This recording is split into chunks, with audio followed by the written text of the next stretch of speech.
Hello friends, मैं आप लोगों के लिए फ़िलहाल एक नई वीडियो लेके आई हूँ जिसका टाइटल है इंटरनेशनल इंग्लिश वर्ड्स।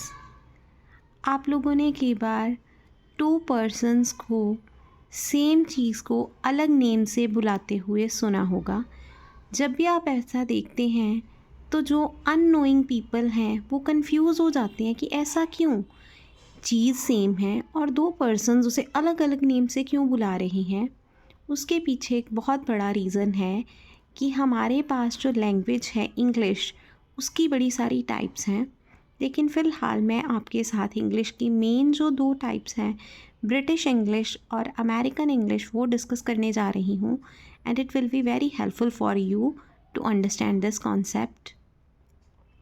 सबसे पहले तो हम देखेंगे कि ब्रिटिश इंग्लिश और अमेरिकन इंग्लिश में डिफरेंस क्या है। एक्चुअल में ब्रिटिश जो है वो ब्रिटेन टर्म से लिया गया है, अमेरिकन जो है वो अमेरिका टर्म से लिया गया है। तो जो ब्रिटेन है वो यूरोप में एक कंट्री है, यूरोप हमारा कॉन्टिनेंट है। अमेरिका एक नॉर्थ अमेरिका में कंट्री है, नॉर्थ अमेरिका एक अनदर कॉन्टिनेंट है। As you all know there are 7 continents in the world, और इन दो कॉन्टिनेंट्स की दो डिफरेंट कंट्रीज़ की मैं बात कर रही हूँ। लेकिन उन दोनों कंट्रीज़ में बोली कौन सी भाषा जाती है, दैट इज़ इंग्लिश। एक और मैं आपको इम्पॉर्टेंट यहाँ पे टिप दे देना चाहती हूँ कि हमारी लैंग्वेज के ऊपर ब्रिटिश इंग्लिश का इम्पैक्ट है। जो अंग्रेज़ी इंडियंस बोलते हैं उसके ऊपर ब्रिटिशर्स का इम्पैक्ट है। उसके पीछे क्या रीज़न है? उसके पीछे ये रीज़न है कि अंग्रेज़ों ने हमारे ऊपर 200 साल से भी ज़्यादा राज किया। जब उन्होंने हमारे ऊपर राज किया तब वो अपनी जो लैंग्वेज का इम्पैक्ट है हमारे ऊपर छोड़ के चले गए। और अमेरिकन इंग्लिश क्यों अब हमें कंफ्यूज कर रही है? क्योंकि अब ग्लोबलाइजेशन हो गई है, सारा वर्ल्ड जो है वो यूनाइट हो गया है। अमेरिकन कंपनीज़ अपना बिज़नेस करने के लिए इंडिया में आ रही हैं। जब अमेरिकन कंपनीज़ आ रही हैं तब वो यहाँ पे रिप्लेसमेंट ब्रिटिश इंग्लिश के साथ तो नहीं ना अपने वर्ड्स की कर रही, कुछ इनके जो पेट वर्ड्स हैं वो उनको एज इट इज़ ही यूज़ कर रही है। So this is the main difference between both. अब हम इनको एग्ज़ाम्पल की मदद से समझेंगे, क्योंकि आपने देखा ही है कि मैं अपनी ब्लॉगिंग में हमेशा एग्ज़ाम्पल्स को पिक करती हूँ, क्योंकि विदाउट एग्ज़ाम्पल हम कभी भी किसी चीज़ को क्लैरिफाई नहीं कर सकते। तो सबसे पहला वर्ड है मेरे पास एपेटाइज़र। एपेटाइज़र एक बहुत ही ब्यूटीफुल वर्ड है, ये ब्रिटिश इंग्लिश का वर्ड है। एपेटाइज़र वो वाली फूड आइटम होती है जो हम अपने मेन कोर्स मील से पहले लेते हैं। अब मेन कोर्स मील क्या होते हैं? हम इंडियंस में तो भाई 3 मेन कोर्स मील्स होते हैं। Number 1 breakfast, second is lunch and third one is dinner. तो जब हम अपना प्रॉपर खाना खाते हैं उससे पहले कई बार जो थोड़ी बहुत चीज़ लेते हैं उसको हम एपेटाइज़र कहते हैं। फॉर एग्ज़ाम्पल, जब हम रेस्टोरेंट में जाते हैं तो वहाँ पे जाके जो स्नैक्स लेते हैं अपना खाना मंगवाने से पहले, उसे भी एपेटाइज़र्स कहा जाता है। मेन्यू में कई बार लिखा होता है एपेटाइज़र, लेकिन लोगों को समझ में नहीं आता। आई होप कि मेरी ये वीडियो देखने के बाद आपको समझ में आएगा। ब्रिटिशर्स उसको एपेटाइज़र बोलते हैं, लेकिन जो अमेरिकन्स हैं वो उसे अनदर टर्म देते हैं, दैट इज़ स्टार्टर्स। स्टार्ट का मतलब इन द बिगिनिंग, जो चीज़ बिगिनिंग में खाई जाए या before the main course meal ली जाए। इसी तरीके से मेरे पास आ जाती है second term, that is biscuit. बड़ा कॉमन वर्ड है, हर घर में आपको बिस्किट मिल जाएंगे। इंडियंस की तो टी कॉफ़ी कंप्लीट ही नहीं होती बिस्किट के बिना। तो ब्रिटिशर्स इसको बिस्किट कहते हैं, लेकिन अमेरिकन जो है वो इसे कुकीज़ कहते हैं। और जो ज़्यादा अपने आप को फैंसिड दिखाना चाहते हैं लोग, अपने आप को एडवांस दिखाना चाहते हैं, वो बिस्किट जानते हुए भी इनको कुकीज़ के नाम से ही बुलाते हैं। For example, do you have any cookies with the T? I like cookies. Third हमारे पास वर्ड आ जाता है ब्रेसेस। यहाँ पे मैं आपको एक और टिप देना चाहूँगी इंग्लिश के रिगार्डिंग, कि इंग्लिश में सेम वर्ड, चाहे उसकी स्पेलिंग सेम है, चाहे उसके प्रोनाउंसिएशन सेम है, ज़रूरी नहीं है कि उस हर वर्ड का हर जगह पे सेम मतलब हो। एक जगह उसका कोई मीनिंग रह सकता है, दूसरी जगह उसका कोई मीनिंग रह सकता है।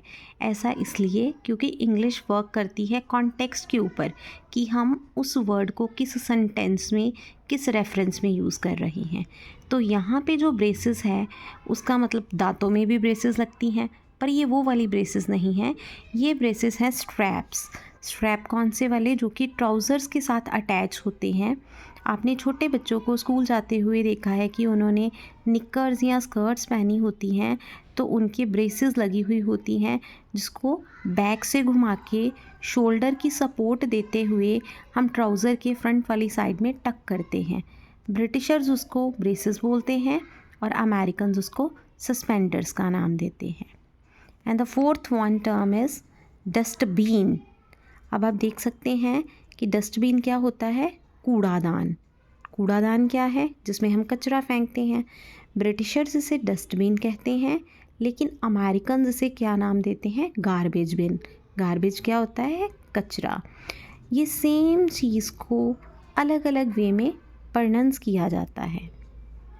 Next one is chemist.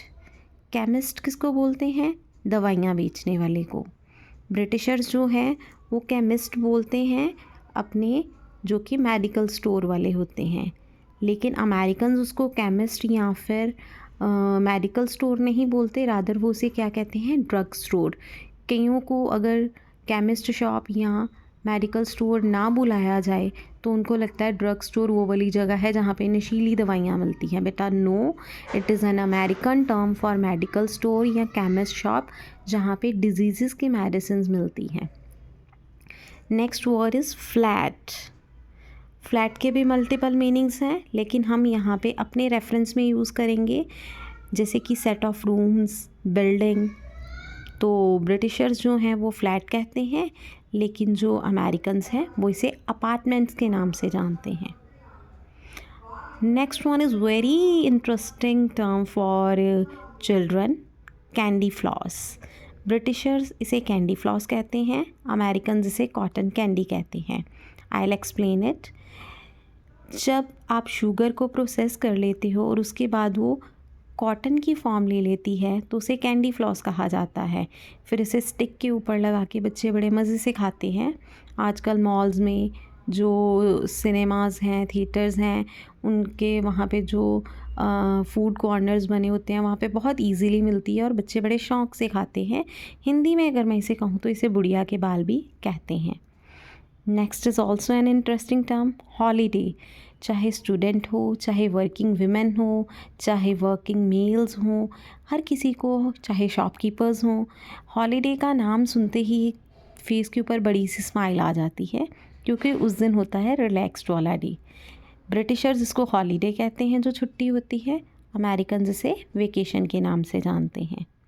Last term मैंने यहाँ पे ली है पेट्रोल। आप सभी को पता है हम अपनी गाड़ियों में, स्कूटीज़ में, व्हीकल्स में फ्यूल फिल करवाते हैं पेट्रोल। कई डीज़ल वाली भी होती हैं तो उनमें डीज़ल भी करवाया जाता है, लेकिन यहाँ पे हम एक कॉमन टर्म समझ रहे हैं। ब्रिटिशर्स पेट्रोल कहते हैं, लेकिन जो अमेरिकन्स हैं वो ना तो पेट्रोल कहते हैं ना ही डीज़ल कहते हैं। वो अपने व्हीकल में भरे जाने वाले फ्यूल को क्या कहते हैं, गैस या गैसोलीन। आई होप कि आप लोगों को ये वीडियो काफ़ी यूज़फुल लगी होगी, क्योंकि इसके बीच में मैंने आपको एक बेसिक डिफरेंस बताया है जो हम अपनी किताबों में, अपने न्यूज़पेपर्स में, अपनी वीडियोस में देखते हैं, लेकिन उनकी हमें बेसिक क्लैरिटी नहीं होती। मैंने कोशिश करी है कि इस चीज़ की मैं आपको बेसिक क्लैरिटी कर दूं, ताकि आप लोगों को आगे कोई भी कन्फ्यूज़न ना हो। जब आप सेम चीज़ के लिए दो टर्म्स देखो तो आपको हमेशा यही ना लगे कि उसका सिनोनिम है। आपको ये भी पता रहना चाहिए कि ये दो इंग्लिश की अनदर लैंग्वेजेस की जो टाइप हैं उसके वर्ड्स हैं। अगर आपको ये वीडियो पसंद आई है तो प्लीज़ इसे आप लाइक करना, सब्सक्राइब करना, ज़्यादा से ज़्यादा व्यू करना पूरा, क्योंकि जब तक आप किसी वीडियो को पूरा नहीं देखते हो आपको कंटेंट समझ में नहीं आता। और अगर आप चाहते हो कि मैं आपके लिए यूज़फुल वीडियोज़ बनाऊँ तो आप मेरे को पर्टिकुलर टॉपिक पे लिख के भेज सकते हो कमेंट के बीच में कि मैम आप ये वाला टॉपिक बनाओ, तो मैं उसके ऊपर आपको मटेरियल प्रोवाइड कर दूँगी। And thank you so much for watching this video.